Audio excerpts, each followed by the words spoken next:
Para sa GMA Integrated News, Sandra Aguinaldo, nakatutok 24 oras.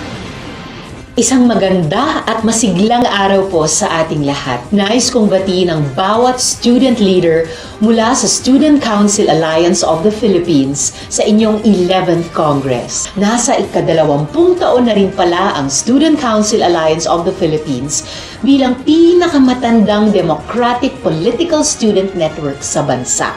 Congratulations! Umaasa ako na magiging makabuluhan ang inyong 11th Congress at magkakaroon kayo ng epektibong dialogo ukol sa pagsusulong ng kapakanan at karapatan ng bawat mag-aaral ngayong panahon ng pandemya. Kailangan ang inyong pagkilos. Isa sa pinakamalaking magagawa ng kabataan sa ngayon ay ang aktibong pagkilos laban sa fake news at propaganda.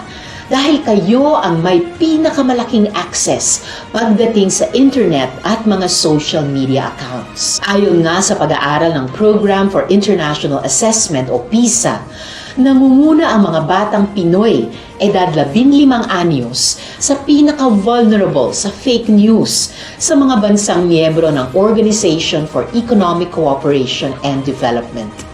Hirap daw ang kabataang Pinoy na malaman kung biased ba o may kredibilidad ang inyong binabasa. Mapa Facebook, Twitter, YouTube, TikTok o iba pang social media platform, lahat ay punong-puno ng fake news at propaganda. Ang tanong, ano ba ang maggagawa natin? Yung simpleng pagre-report ng mga questionabling post ay makatutulong na ma-take down ang mga ito. Pero ang mas mahalaga siguro, mag-usap-usap kayong mga magkakaibigan at magkakapitbahay. Kilatisin ang mga impormasyong inyong natatanggap. Magpalitan ng mga kuro-kuro ng harapan. We must build common sense from credible information. Sino-sino pa ba ang dapat magtulungan kung hindi kayong mga magkakaklase at magkakaibigan, hindi ba? Alam nyo, ang ginagawa nyo dito sa Student Council Alliance of the Philippines ay hindi naman malayo sa ginagawa namin sa Senado.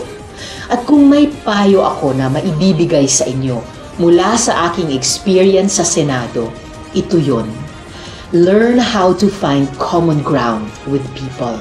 Sa bawat leadership position, laging may pagkakaiba o hindi pagkakaintindihan.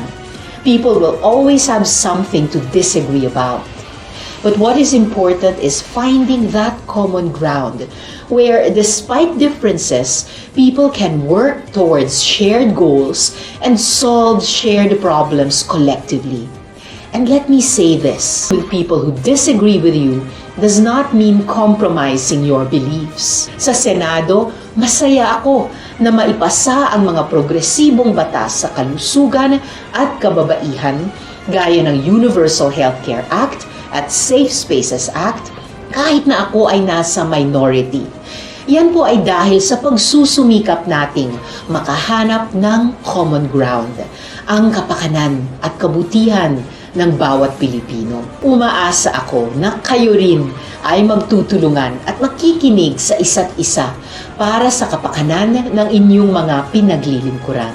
Bilang mga student leader ng ating bansa, umaasa po ako na makatutulong kayo na iligtas ang kabataan hindi lang mula sa sakit o kapahamakan, kundi pati na rin mula sa maling propaganda at kasinungalingan. Good luck sa inyong 11th Congress, mga kasama. Mabuhay ang SCAP at ingat lagi. Para sa GMA Integrated News, Rafi Tima nakatutok, 24 oras.